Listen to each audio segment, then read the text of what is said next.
Hey guys, welcome back to a brand new video. In today's video, we are going to be looking at the 2021 Virginia Gubernatorial election.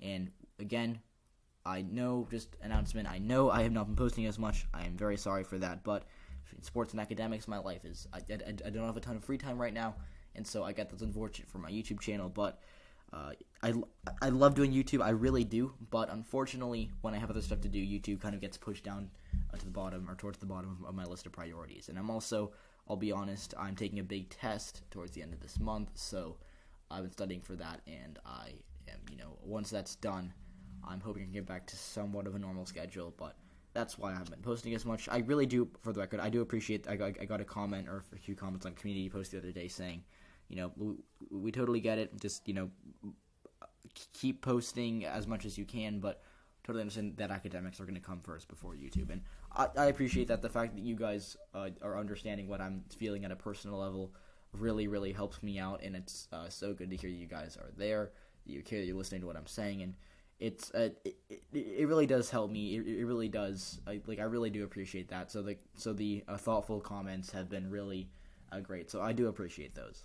So just wanted to give a shout out to those people. So if you're one of those people, thank you. I see you. I know I haven't been great at replying to those, or I try to heart them as much as I can. But if I miss them, just know that I appreciate that, and that I see you, and I really appreciate that. So yeah. Now, just for some background on this race, when we hop into it, the nominees are Terry McAuliffe and Glenn Youngkin. Terry McAuliffe is the former governor of Virginia. In 2013, he won this race, and he ended up beating Ken Cuccinelli by about 2.6%. So he was the former governor, and Virginia has a rule where you cannot run for governor consecutively. You can run, you can run every other time. But in 2017, Ralph Northam beat Ed Gillespie by 9%.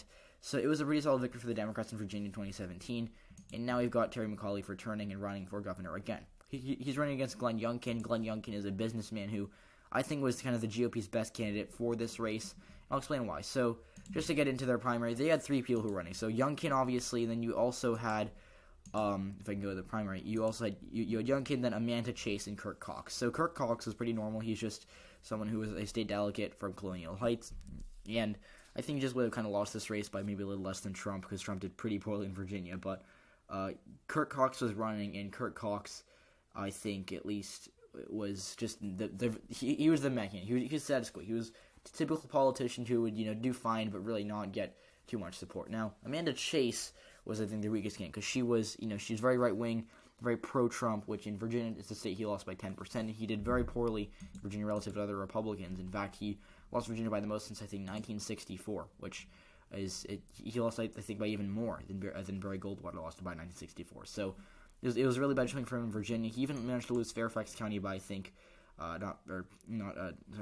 Loudoun County. He lost it by 25, which was historic for Republicans, because usually they'd be, Romney was within single digits there. So in the past, Republicans have been competitive or doing well in Virginia, and Donald Trump did not do well in Virginia at all. Now, Amanda Chase, as I mentioned, she kind of had this thing with the GOP where she wanted a primary. She wanted to win a primary and run as the Republican. Now, the GOP was like, well, we're going to do a convention, and let's just, I guess I'll pull it up right here so you guys don't have to take my word for it, but on December 5th, 2020, the state Republican Party voted to hold a convention, to the primary vote of 41 to 28. So the state party met, and they were like, yeah, we're going to have a convention. So Amanda Chase, she indicated that she would run as an independent. She was like, well, actually, since you guys are going to have a convention, that's not fair, and I'm going to run as an independent to sabotage this race. Because think about it, if Chase is taking away votes from the other Republican, and then she's essentially handing the Democrats a victory in this race. So the Republicans weren't happy about that, but they're like, okay, we have to go forward with this anyways. And they did that, and Chase, she actually said, no, what, on second thought, I'm not going to run as an independent. I'll throw my hat in the ring for this convention. She lost. She said she might run as an independent, then decided against it. So then Youngkin wins, and I guess you could say the rest is history, but it's not really history yet, because we still have this election to follow and talk about, which is great, because I like analyzing elections, in case you haven't noticed, that's kind of my thing. But Glenn Youngkin is, like I said, pretty strong candidate, because he does not have the political background. Terry McAuliffe has been tying him to Trump, tying him to the Republican Party, which, again, not popular in Virginia. It's a decent tactic, but unlike other Republicans like Chase and Cox, Glenn Youngkin did not have a voting record in the state senate or anything like that. He was not a delegate to anything. He was just a businessman who was, if I think the Carlyle Group, and as a result of that, he's famous in some places, but he's still not someone who really can be tied to a national party or to really to any extent, honestly. So Glenn Youngkin is, I think, a strong candidate. He's not Sherrod Brown or John Tester, but he's someone that I think is making this race more competitive than expected. Now, has his campaign been perfect? Absolutely not. He's had some major issues with his campaign. And he also did actually have a scandal where he called Asian people yellow, which I condone that language. That term is derogatory. It's offensive. Calling Asian people yellow is not something I stand for. So I'll condone in this video. I'm not going to endorse a candidate, or I'm not going to not endorse a candidate, but I will say that he should not have used that language. And if it's just something that I think should not. It was wildly unprofessional and also just not ethical. So just to kind of get that out of the way. But he had that scandal, didn't help him, and just in terms of demographics, the Nova area, like Fairfax and Loudoun County, in the DC suburbs as well, so Arlington and Alexandria as well, these counties have huge Asian populations. Like, Asian voters are a big block in Virginia, and in terms of the whole state, they might not be, but in these counties that are crucial, that have, like, these counties with hundreds of thousands of people, they're crucial, and the GOP is going to be needing to improve on Donald Trump's margin there, because he lost Loudoun and Fairfax by 25 and 30%. Those are actually 50%, my bad. Fairfax by 50, Loudoun by 25. So, they need to reduce those margins by a lot. And if they're, if Glenn Youngkin is calling Asian people yellow and using that as, he's using that as a dog whistle, that's not going to help them in Virginia. It's not going to help them really anywhere. So that's not something that helped Glenn Youngkin. But, the scandal's kind of blown over. Like, we haven't really heard about it in a few months, but it's certainly not a really good look for him. Now, Terry McAuliffe, he's a decent candidate as well. He's a former governor, so Virginians kind of know what they're getting, and that's not really a bad thing because Virginia's a blue state, so it's not going to be like this whole new thing where it'll be like it's kind of a wild card, because McAuliffe, he has a range where he's favored, but he's not going to be blowing the doors off the race, if that makes sense. He has a higher floor but a very low ceiling in terms of race, so. Or not in terms of this race. So it'll be interesting to see how he does. Now, just to take a look at some polling and what the polls are saying. I've seen, so it's kind of a joke on Twitter that we're seeing like these polls that are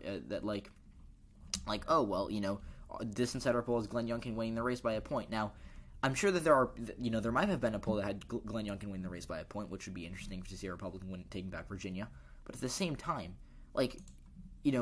when you keep saying that Glenn Youngkin's going to win by a point, that's there's not really been a public poll that's not an internal that I've actually seen that has Youngkin winning. So Mary Washington released a poll that had Youngkin up by 5, but there are at least more polls that had Terry McAuliffe up, and this is an insider poll. WP Intelligence is a poll that's directly associated with the GOP, and they have Glenn Youngkin winning by 2 points, and then they have him tied in another poll.